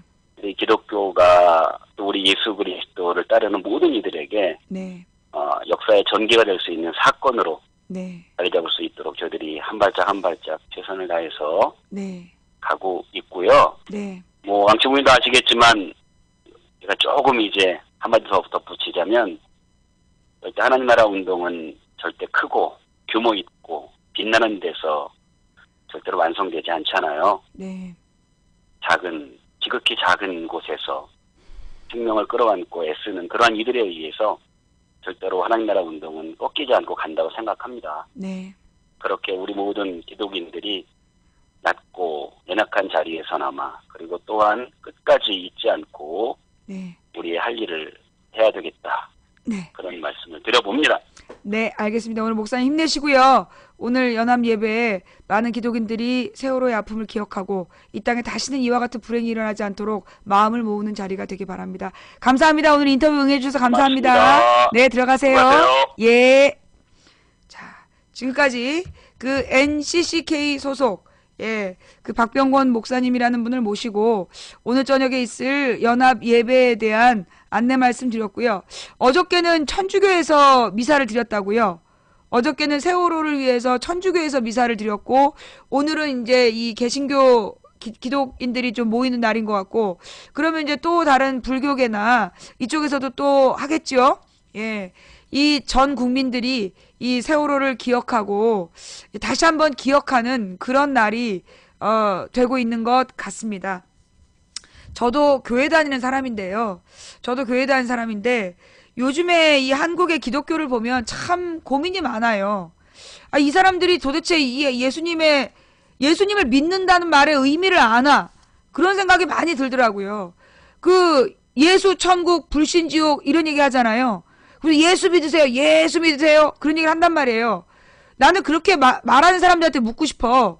예수를 믿는다는 게 무슨 뜻입니까? 라고 물어보고 싶어요.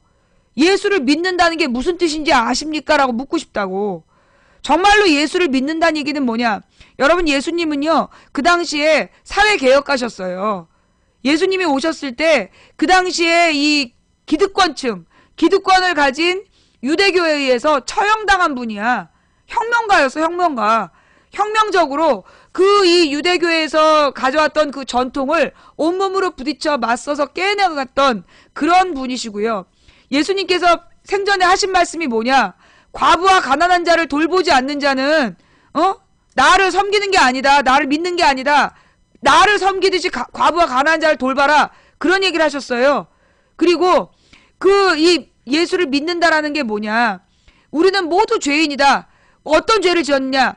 이거는 성경에 나오지 않지만 우리의 탐욕의 죄, 우리의 이 물질에 대한 탐욕, 권력에 대한 탐욕, 기본적인 이 욕구들, 그런 욕구들이 결국 주변 사람들의 것을 빼앗고 자기의 배를 채우기 위해서 누군가의 고통을 침묵했던 그런 죄, 탐욕과 침묵의 죄, 이런 것들이 이 사회를 어렵게 만들었다라는 것을 인정하고 내가 그런 죄를 지었다라는 것을 예수님 앞에 시인하고 그리고 이 회개한다는 거. 이 기독교의 핵심은 뭐냐? 예수님이 왜 어떤 분이냐? 우리의 죄 때문에 탐욕의 죄, 침묵의 죄, 우리의 그런 죄를 대신 지고 십자가에 달려 돌아가셨다가 3일 만에 부활하셔서 새로운 존재로 우리들에게 다시 시작할 길을 열어주신 분이다. 하나님과의 관계를 회복하도록 나의 죄를 대신 지고 가신 예수님의 죽음을 믿고 그래서 정말로 땅을 뒹구는 고통스러운 회개를 통해서 하나님과의 관계를 회복하고 정말로 우리가 가진 것을 아끼지 말고 약한 자들과 나누었으면서 올바른 하나님의 공의를 이 땅에 만들기 위해서 노력하는 삶을 살기로 결단하는 거, 그게 예수를 믿는다는 거예요. 근데 예수 믿읍시다. 예수 믿으면서 뭐 하냐고. 그 부자 청년이 예수님께 와서 묻습니다. 그 복음서에 나온 얘기예요. 거듭난다는 게 무엇입니까? 진실로 네가 거듭나지 않으면 하나님의 나라를 경험할 수 없다. 구원받는 게 아니다 그래. 그러니까 예수님이 이제 네가 거듭나야 구원받는 거라고 얘기를 하니까 젊은 부자 청년이 와서 어떻게 하면 거듭나는 겁니까? 라고 물어봅니다. 네 가진 것을 팔아서 가난한 사람들에게 나눠주고 나를 따라라. 부자 청년이 그냥 돌아갔습니다. 그러면서 그 예수님께서 하신 말씀이 부자가 하나님 나라에 들어가는 건 낙타가 바늘길을 통과하는 것보다 어렵다라고 이야기하십니다. 지금 한국의 기독교에는요. 과거에 무슨 칠성각에서 굿하고 절하던 것하고 다르지가 않아요. 칠성각이라는 게 뭐야? 이게 그 무속신앙이잖아요. 무속신앙. 정통 불교도 아니야. 무속신앙인데 거기서 비나이다 이러면서 복을 주소서 비나이다. 그거랑 똑같아요. 구복신앙. 생전에 복을 구하는 그런 거는 예수님의 신앙이 아니에요. 이 생전에 살아있는 동안에 내가 머무는 것은 잠깐 머물다 가는데 그 잠깐 머물다 가는 동안에 고통받는 이웃을 돌보다 가는 거, 그게 네가 천국에서 영생하는 방법이다. 그걸 가르쳐 주시는 건데 그런 예수의 삶을 배우기는커녕 연병들하고 자빠져가지고 권력은 하나님께서 세운 거니까 욕하면 안 된다고? 야, 이 씨발놈들아! 그러면 왜 김대중 노무현 그렇게 욕했어? 김대중 노무현은 빨갱이라고 목사라는 것들이 빤스도 안 입고 나체로 고추를 달랑달랑 내세우면서 트럭 타고 다니면서 개망신을 떨고 말이야. 모든 권력은 하나님이 세웠다 그러면서 결국은 박정희, 전두환, 노태우, 박근혜, 이명박한테만 순종하는 게 그게 하나님 뜻이냐? 얘라 이 그지 같은 것들아. 니네가 무슨 예수쟁이야. 예수의 이응자도 모르는 것들이. 죄송합니다. 목사님의 은혜로운 말씀 뒤에 소리를 질러서 대단히 죄송하고요. 자, 이렇게 해서 오늘의 첫 부분, 미안합니다. 오늘의 첫 일부, 세월호 이야기를 여기까지 했고요. 다음 이야기로 넘어가겠습니다.